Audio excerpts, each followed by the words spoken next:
चिकित्सक से जाके आप पूछें कि स्वास्थ्य क्या है, और दुनिया का कोई चिकित्सक नहीं बता सकता कि स्वास्थ्य क्या है। बड़े आश्चर्य की बात है, स्वास्थ्य पर ही तो सारा चिकित्सा शास्त्र खड़ा है, सारी मेडिकल साइंस खड़ी है, और कोई नहीं बता सकता कि स्वास्थ्य क्या है। लेकिन चिकित्सक से पूछें कि स्वास्थ्य क्या है तो वो कहेगा बीमारियों के बाबत हम बता सकते हैं कि बीमारियां क्या हैं, उनके लक्षण हमें पता है, एक एक बीमारी का अलग अलग परिभाषा हमें पता है।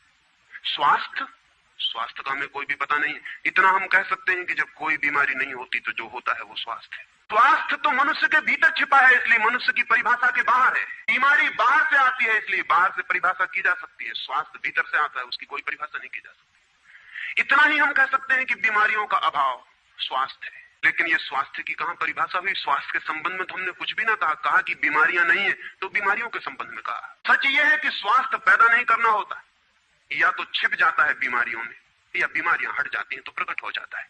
स्वास्थ्य हम में है, स्वास्थ्य हमारा स्वभाव है। प्रेम हम में है, प्रेम हमारा स्वभाव है। इसलिए ये बात गलत है कि मनुष्य को समझाया जाए कि तुम प्रेम पैदा करो। सोचना यह है कि प्रेम पैदा क्यों नहीं हो पा रहा है, बाधा क्या है, अड़चन क्या है, कहां रुकावट डाल दी गई। अगर कोई भी रुकावट ना हो तो प्रेम प्रकट होगा ही। उसे सिखाने की और समझाने की कोई भी जरूरत नहीं है। अगर मनुष्य के ऊपर गलत संस्कृति और गलत संस्कार की धाराएं और बाधाएं न हो तो हर आदमी प्रेम को उपलब्ध होगा ही, ये अनिवार्यता है। प्रेम से कोई बच ही नहीं सकता, प्रेम स्वभाव है। गंगा बहती है हिमालय से, बहेगी गंगा, उसके प्राण है, उसके पास जल है, वो बहेगी और सागर को खोज ही लेगी। न किसी पुलिस वाले से पूछेगी, न किसी पुरोहित से पूछेगी कि सागर कहाँ है। देखा किसी गंगा को चौरस्ते पर खड़े होकर पूछते कि सागर कहाँ है? उसके प्राणों में है छिपी सागर की खोज और ऊर्जा है, तो पहाड़ तोड़ेगी, मैदान तोड़ेगी और पहुंच जाएगी सागर तक। सागर कितने ही दूर हो, कितना ही छिपा हो, खोज ही लेगी। और कोई रास्ता नहीं है, कोई गाइड बुक नहीं है कि जिससे पता लगा ले कि कहां से जाना है, लेकिन पहुंच जाती है। लेकिन बांध दिए जाएं, चारों तरफ परकोटे उठा दिए जाएं, प्रकृति की बाधाओं को तोड़ के तो गंगा सागर तक पहुंच जाती है। लेकिन अगर आदमी की इंजीनियरिंग की बाधाएं खड़ी कर दी जाएं तो हो सकता है गंगा सागर तक न पहुंच पाए। ये भेद समझ लेना जरूरी है। प्रकृति की कोई भी बाधा असल में बाधा नहीं है, इसलिए गंगा सागर तक पहुंच जाती है, हिमालय को काट के पहुंच जाती है। लेकिन अगर आदमी इजाद करे, इंतजाम करे तो गंगा को सागर तक नहीं भी पहुंचने दे सकता है। प्रकृति का तो एक सहयोग है, प्रकृति तो एक हार्मनी है। वहां जो बाधा भी दिखाई पड़ती है वो भी शायद शक्ति को जगाने के लिए चुनौती है। वहां जो विरोध भी दिखाई पड़ता है वो भी शायद भीतर प्राणों में जो छिपा है उसे प्रकट करने के लिए बुलावा है।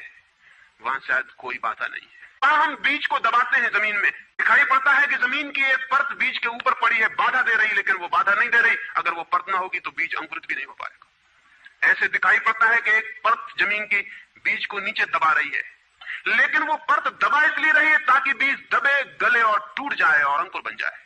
ऊपर से दिखाई पड़ता है वो जमीन बाधा दे रही, लेकिन वो जमीन मित्र है और सहयोग कर रही बीज को प्रकट करने में। प्रकृति तो एक हार्मनी है, एक संगीतपूर्ण लयबद्धता है। लेकिन आदमी ने जो निसर्ग के ऊपर इंजीनियरिंग की है, जो उसने अपने यांत्रिक धारणाओं को ठोकने की और बिठाने की कोशिश की है, उससे गंगाएं रुक गई हैं, जगह जगह अवरुद्ध हो गई हैं। और फिर आदमी को दोष दिया जाता है। किसी बीज को दोष देने की जरूरत नहीं है। अगर वो पौधा न बन पाए तो हम कहेंगे कि जमीन नहीं मिली होगी, ठीक, पानी नहीं मिला होगा, ठीक, सूरज की रोशनी नहीं मिली होगी, ठीक। लेकिन आदमी के जीवन में खिल न पाए फूल प्रेम का तो हम कहते हैं तुम हो जिम्मेवार। और कोई नहीं कहता कि भूमि ना मिली होगी, ठीक, पानी ना मिला होगा, ठीक, सूरज की रोशनी ना मिली होगी, ठीक, इसलिए यह आदमी का पौधा अवरुद्ध रह गया, विकसित नहीं हो पाया, फूल तक नहीं पहुंच पाया। मैं आपसे कहना चाहता हूं कि बुनियादी बाधाएं आदमी ने खड़ी की हैं। प्रेम की गंगा तो बह सकती है और परमात्मा के सागर तक पहुंच सकती है। आदमी बना उसलिए है कि वो बहे और प्रेम बहे और परमात्मा तक पहुंच जाए। लेकिन हमने कौन सी बाधाएं खड़ी कर दी?